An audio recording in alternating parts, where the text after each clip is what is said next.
Hello everybody, welcome back for another video. Hope you're all doing well and that you're all having a great day. About 10 days ago, we discussed that a company had come forward talking about that they were going to release a secret XRP project, and now it has been revealed.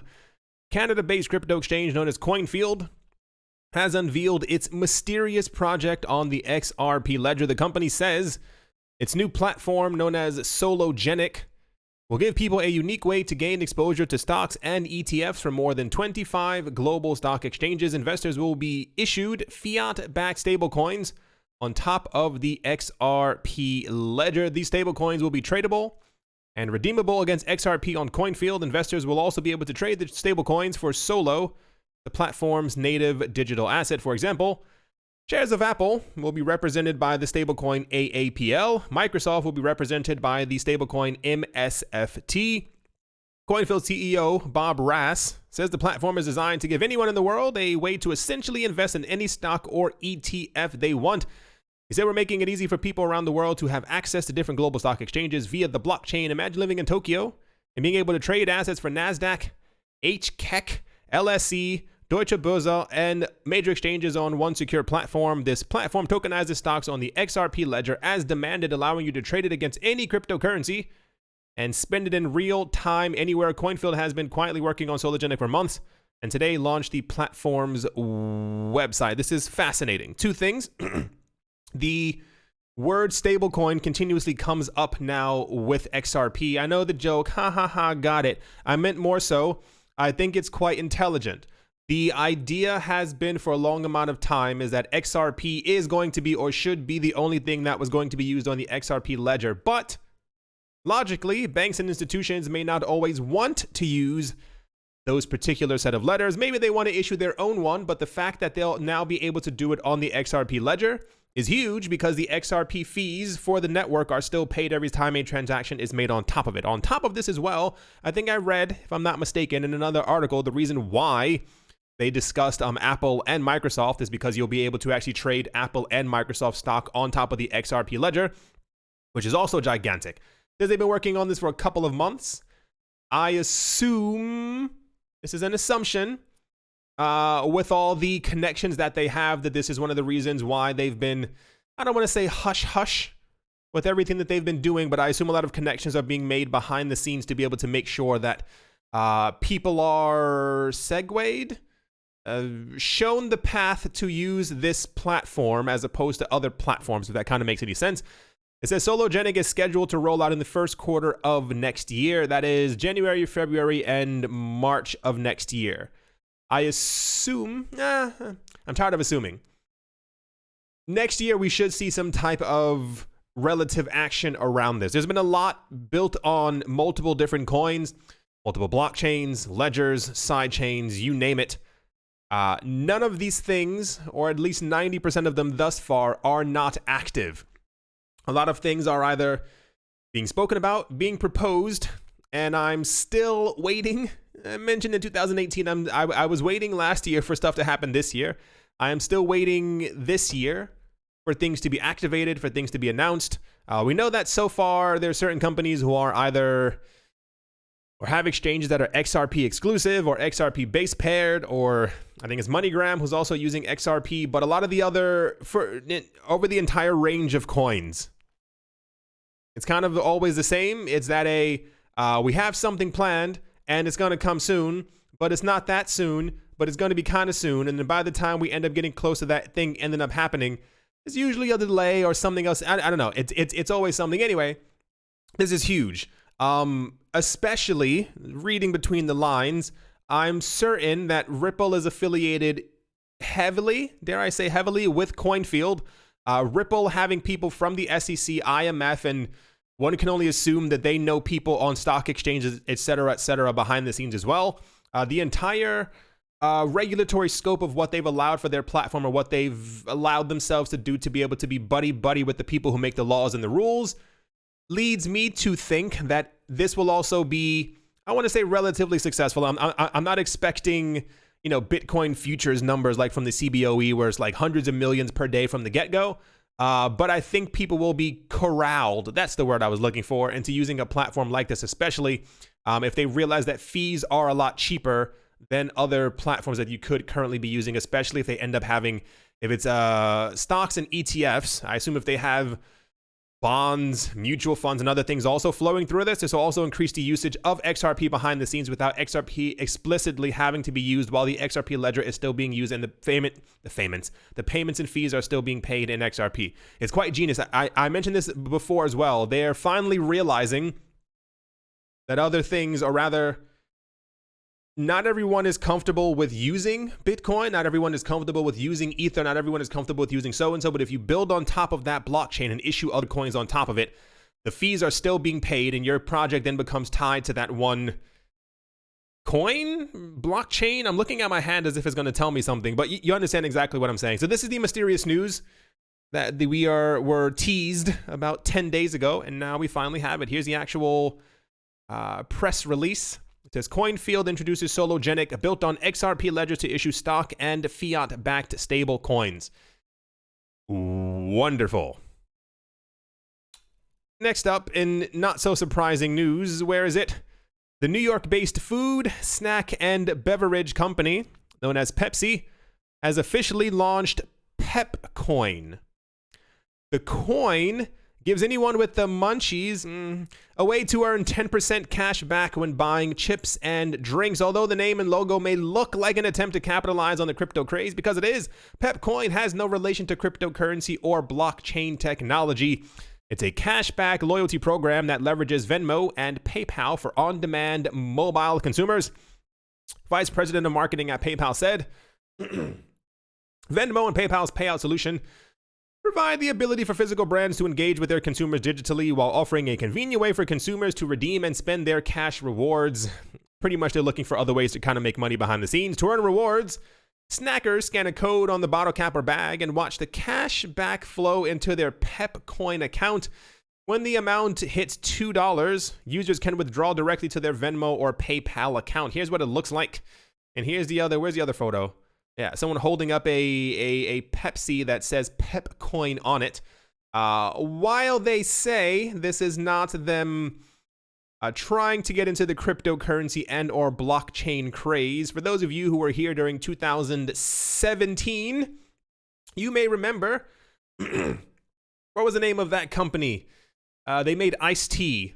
And they changed their name to like Iced Tea Blockchain. And every single other company out there started adding blockchain to their name.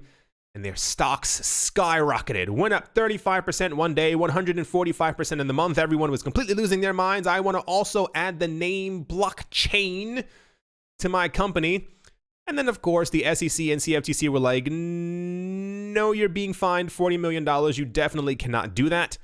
This is basically the same exact thing. Why would you name, or why would you put, who in their right mind? Imagine a world where there's no Bitcoin, no XRP, no Ether. We have no cryptocurrencies, no digital coins. Why would you name something PepCoin? Why would you add the name Pep in front of it? Why would coin be at the end of that word? It's clear what they're trying to do. This looks like a similar font to what we see around Bitcoin. They may have, I'm pretty sure talks behind the scenes were pretty much, we got to get the craze, but it's not a cryptocurrency and there's no blockchain, but make it look like it, especially when people are wow. The rough association, that was a lot of thieves. The rough association with money and crypto, this is why you get cash back. It's probably a way to get more young people drinking their sugar. Anyway, I saw that and I thought it was quite fascinating because this is not the first time and it will not be the last time that we see something like this, especially when many other companies, institutions, sports teams are now issuing their own cryptocurrencies as well. What have you. Let's move on. We're getting a lot more news like this and I'm actually kind of, I don't want to use the word excited. I'm happy that we're getting more news like this. It's one of the topics that I usually focus on in my head. I mean, I'm not like obsessed with it, but I think a lot about the amount of cryptocurrencies that are being accumulated and or locked up in different aspects of the cryptocurrency world. Almost 3 million Ether are currently locked into decentralized finance or DeFi. Please pay attention to the word DeFi. This is For some reason, the buzzword of 2019, I'm not exactly, like last year it was ETFs, and before that it was ICOs. This year it's for some reason DeFis. The idea that finance in the future will be decentralized and will be running on the Ethereum blockchain or something similar to it, whoever decides to try and copy it. But this is what's being heralded as the next step in cryptocurrency adoption. In this way, the funds locked in the industry are now reaching an all-time high. This is according to data provided by DeFi Pulse, a crypto data provider for the DeFi market. As the cryptocurrency market continues expanding, the total value in decentralized finance has reached new highs, with almost 3 million Ether locked in different DeFi applications in the space. According to DeFi Pulse, Maker is the largest participant in the Ethereum DeFi market with 1.6 million in Ether locked up. Maker is its decentralized autonomous organization that aims at providing users with the possibility to leverage their Ether and generate DAI, that is DAI, which is another stablecoin that we have on the market. In the last 24 hours, Maker increased the ETH locked up by 0.1%, or around 1,600 Ether. Maker has a market dominance of 52.64%. We never get these numbers. We never get anything even remotely similar to what we just got. On top of the topic of people behind the scenes who are accumulating cryptocurrencies, accumulating Ether, probably are mining Ether, one can only assume that the Ethereum Foundation, the Ethereum members of the Ethereum Alliance, if not Vitalik Buterin in his backyard, are probably mining a large amount of Ether. We never get news on exactly how much Ether is locked up, not circulating. Is usually more of a Bitcoin-centric topic, if you kind of want to say that. Anyway, I find this interesting. We never get about news about Ether hoarding. It's always usually about Bitcoin. So I would assume, I think there's 103 million Ether. I'm probably off by a million or two. 3 million is not an extreme amount, but I wonder just behind the scenes how many other people are also doing this, because don't ever forget, what's that guy? It's not the gold bug. My gosh, what's this guy's name? He was in the news all the time in 2017, 2018. He used to brag about how he, I think, has like several tens of thousands of Bitcoin. But he was a major advocate, investor in EOS.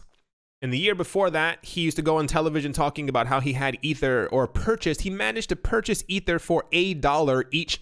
I think he said he met Vitalik Buterin like on the street somewhere in Brooklyn, not even a joke, went to his office, and apparently, so the story goes, I think invested several tens of millions of dollars into the Ethereum project and ended up being able to amass a relatively large Ether fortune. Not sure many people remember that, but it definitely did happen. Anyway, this next story also ties directly into it. Almost $77 million worth of Bitcoin is currently available to use on the network, not because it is lost, but because it is locked up in side chains. Data from the Blockchain Explorer confirms that of the 17th of October, a total number of 9,661 Bitcoin, or just 0.05% of today's Bitcoin supply, resides in 3 major side chain projects. Side chains are separate blockchains tied to the cryptocurrency's regular blockchain, or their main chain. Users can interact with it via a pegging mechanism. They send funds to and from the side chain with security features, ensuring codes are not available on both chains at once. Side chains have existed for several years and have various functions depending on developer aims. They have the numbers right around here. Liquid, which we don't hear about at all anymore, has only 89 Bitcoin.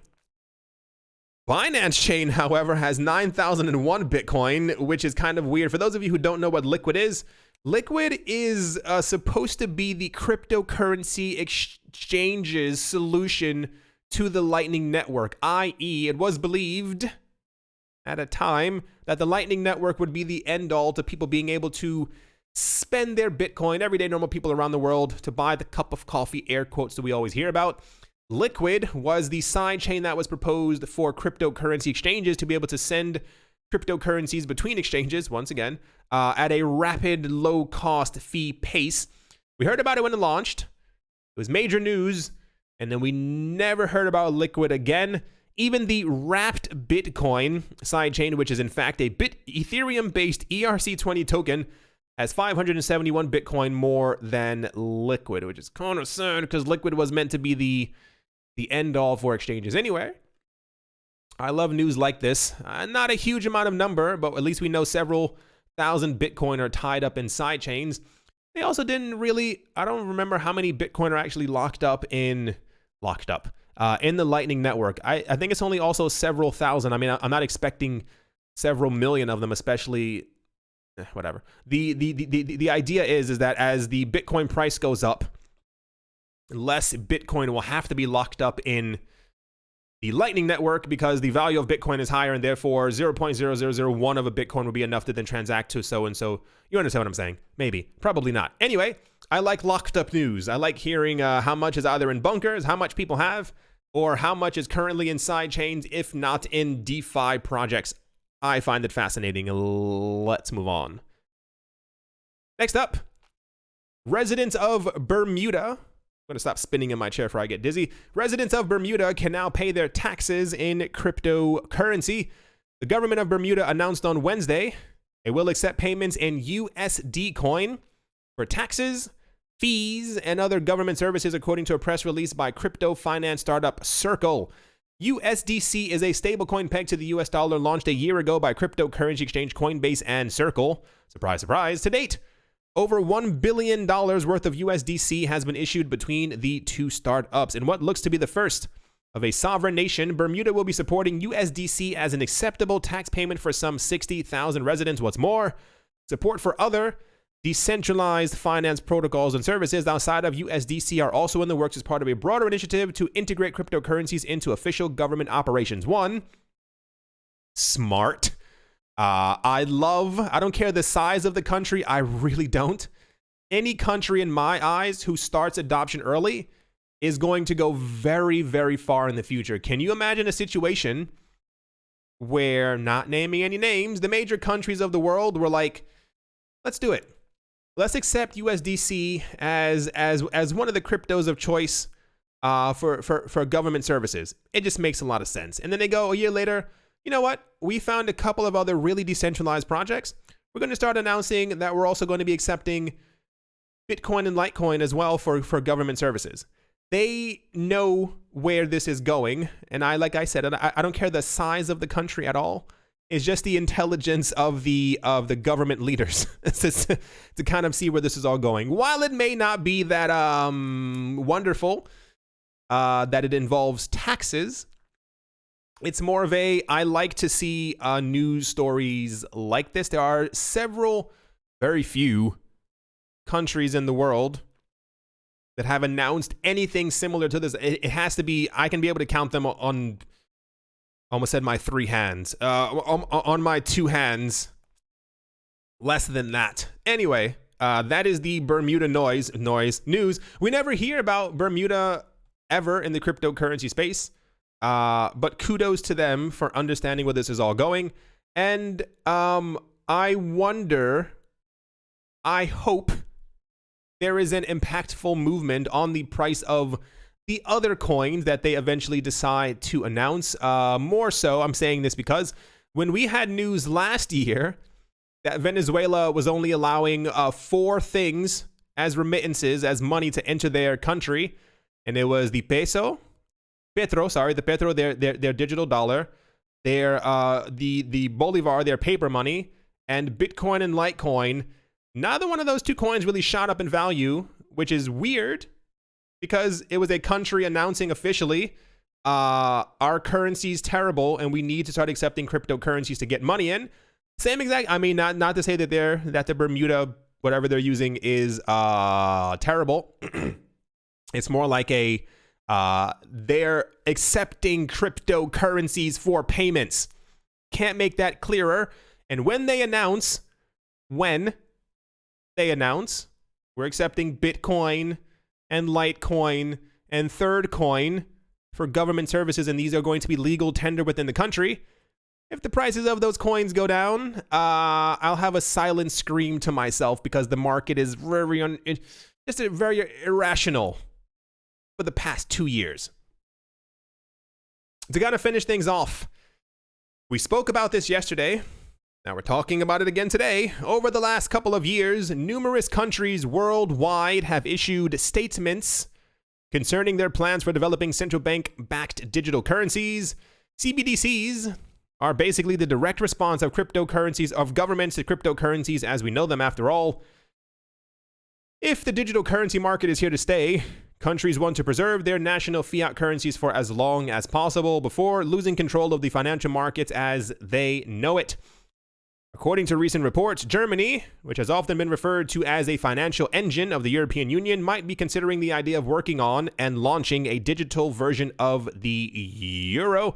The rumor has been floated around the web before, yet a recent statement made by the German finance minister and vice chancellor, Olaf Scholz, proved that the digital euro is indeed a solid idea. In a recent press statement given at Vivo, a German business magazine, the finance minister stated that a digital euro would be great for the financial center of Europe and its overall integration into the worldwide financial system. The main argument behind it is we should not leave the field to China, Russia, the US, or any private providers. This is definitely understandable, granted that many of the world's countries are actively researching and working on developing central bank digital currencies. Germany and France don't like Facebook. They don't like Libra. They were two of the, I think about 5 European countries who came out and they were like, we don't like Libra. The really interesting part that I found about that is that one would assume as a European Union, and you're all using the euro, that you would all hate Facebook at the exact same time. However, only a couple of countries came forward and they were like, no, we don't like Libra. I assumption, the other ones are probably in talks with Libra. Or it's an assumption, but I'm pretty sure talks are happening. The idea, the countries yesterday were, it was the US. I think somebody in the Fed said that they wanted to issue the idea was being floated around of the issuance of a digital US dollar. The other one was Canada, who said that they wanted to track individuals or track spending habits. That's the nice way of saying it. Track spending habits of individuals within the country, and also the idea of issuing a central bank digital currency Canadian dollar were also being thrown around. And now the idea of a digital euro is probably being held during discussions behind closed doors. The interesting part about this is it took a while for member states to even want to adopt the euro. A lot of countries are probably not going to be too keen on adopting a digital euro, especially, just my feeling, if there's going to be a centralized system for, and I don't mean that countries are for like decentralized systems. It's more like I feel like member countries would probably have to vote on 1 or 2 countries being able to actually issue the coins themselves, i.e. when other countries are usually in debt or looking like they're moving into a recession, usually within the EU, around 1 or 2 countries usually, it's the word usually, get to decide how money is distributed. I'm going to assume if it's difficult to get money printed out, imagine having to ask a country, can you please hit a button so we can get some money, so they actually have direct control of how much money they're getting. Even more so, weirdlier, is that we had a lot of news before that Germany looks to be on the verge of a recession relatively recently. I wonder if this has anything to actually do with the idea of, probably. The idea has been for a long amount of time, and I mentioned this in 2017 and probably the beginning of 2018, is that in a world where governments print money, and money's printed out of machines, governments, when the money goes into circulation, they don't have direct control. They can't simply tell everyone in that country or in that continent, stop using your money. Don't go to the store. You can't do anything. On the flip side, if everything is digital and it's coming from one centralized database, and this was also a discussion that was held at Congress last year, the idea of an issuance of a US dollar, digital US dollar, was that if there should be signs of a recession or signs of a this or signs of a that happening within the economy, the centralized source, unable to do so before, can now simply just hit a button and freeze everyone's accounts. It's the same exact thing. Remember a couple years ago, about 10 years ago now, when the financial crisis happened, and people were running to banks trying to get their money out of the bank, and they were told, no, you can't do so by armed guards. Imagine a situation where you run to the bank and there are no armed guards. You can walk right in, you ask for your money, and they go, yeah, they hit the red button earlier. No one has access to any money. You can't take it out. You can't put it in. You can't use it. Or the other really scary thing was that if this really catches on and authoritarian governments get a hold of all of this, they'll be able to simply say anytime that they can take money from your account. Yeah, the government's not doing too well right now. We need about $147 billion. Every account out there will be stipend. About a good $2,000 to help the government. Thank you all for your help. And yeah, see you next time. It sounds unreal, but it's happened many other times before. I'm pretty sure it happened in Cyprus. It happened when bailouts need to happen. Imagine not having to run to the government anymore or to any other agency. You can simply say, well, do a little bit of a rollback. How much can we get from every single person in this country? Oh, okay, we'll get more than enough? Okay, yeah, sure. And just simply say that it's in the interest of the entire country to do something like that. This is why, boys and girls, we keep talking about decentralized cryptocurrencies, because you're not able to do that. You can't roll back or take away from transaction that's happened. And this is why we are looking square in the face. The future that we're going to have is one of decentralized coins and coins that are controlled by world entities. I know it sounds scary. This is why I suggest people, as always, to do an enormous amount of research in the cryptocurrency space, and also to, if it fits you, continue stacking and or collecting decentralized cryptocurrencies so that you are not swept up in that wave of trying to go to your bank or looking at your bank account or your phone and it simply says no. It would not be a nice feeling. As always, a very special thank you to my Patreon supporters: Bodie McBoatface, Yes to Crypto, Miller Hitch Chest Every Day, and Kyle Skips Leg Day, Minting Coins, Jeremy Fox, Jim Gardner, Anthony Charles, Nick Mangialavori, Paxis, Crypto Beer Shipmate, Vlad the Impaler, Richie Rich the Third, Nick Kanaya, Setsuna, Damian Nicholas, One Earth, One Piece, One Love, Cryptopolis, Crypto Artist, Coldy 3D, Strange Radio Central, Mechanic, Milweezy, Adobo, Bankroll Network, Crypto Joe, 242 to the World, Wise Night Owl, Jared Schneider, Triple M and J, Woody and Daisy, Brady Niels, Master Ventures in Thailand, Mohan Maroney, Adam Graysick, Todd Mullis, and Professor Wally from Gunbot University. Thank you all very, very much for your support at the moment. I'm pretty sure we're in some type of a range. Bitcoin, and rather the wider, at least the top 10 cryptocurrency market, it's kind of green everywhere, is going back up. One day it's going down, one day it's going back up. We are probably, I don't have the exact big chart open, but the fact that we keep hitting 7,900, going up to around 8,100, and then slamming back down over and over. Same exact thing is also happening for XRP basically every single day. I assume we're following the exact same trend line. I read something about a day or two ago that apparently we are at a, take this how you will, I've seen this thrown around before. People are saying that we are in the midst of a death cross for Bitcoin, where if something does not happen, I believe this was 2 days ago, and they said 10 days. They said within the next 8 days, if nothing positive happens to the price of Bitcoin and we do not break out from the current channel, Bitcoin will fall back down. How low? Nobody knows. I read something else that people or analysts are analyzing. See what I did there? No. Analyzing Ether and saying that we could see a fall back down to $140, but before any type of major rush upward ends up happening, it appears that many people are still trying to find the official bottom for the cryptocurrency market. A lot of people said that it was 8,000. We keep bouncing off of anything that's relatively like a couple of dollars below 8,000. We end up going back up. We will see, according to many analysts, within the next 8 days. But yeah, at the moment, everything is in the green.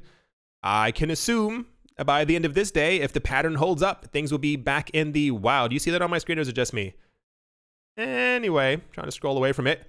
Nope, my computer's broken. That's not that broken. Anyway, hope you all enjoyed. Hope you all are having or have had or continue to have a great day, great morning, great afternoon. There we go. A great evening. Wherever you are, wherever you might be, I do hope it's absolutely fantastic. Thank you all once again for watching and or listening, and I will definitely be talking to you all soon. See you.